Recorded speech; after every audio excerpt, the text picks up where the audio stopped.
is often considered a quick fix without much thought to its care. Sod often fails when installation care is not followed. Here is how to successfully care and maintain your new sod.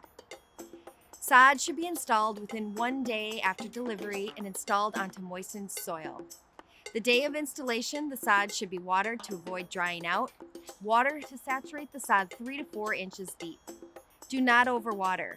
Keep the sod moist for the first 2 to 5 days to ensure rooting to existing soil. Watering every day in the AM and PM is helpful.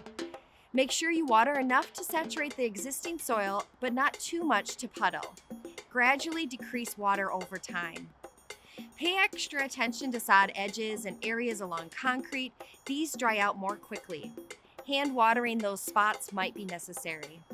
After 14 days, perform a tug test to see if the sod is rooted. Resume to deep and infrequent watering after 14 days when rooted.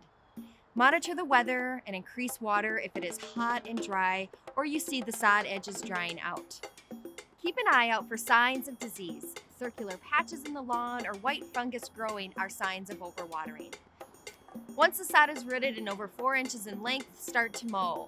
Never cut more than 1/3 of the grass blade and keep the grass over 3 inches high. Aerate the sod annually for 6 to 8 years to ensure a successful long-term rooting. Please call us with any questions. Naturally, we can help.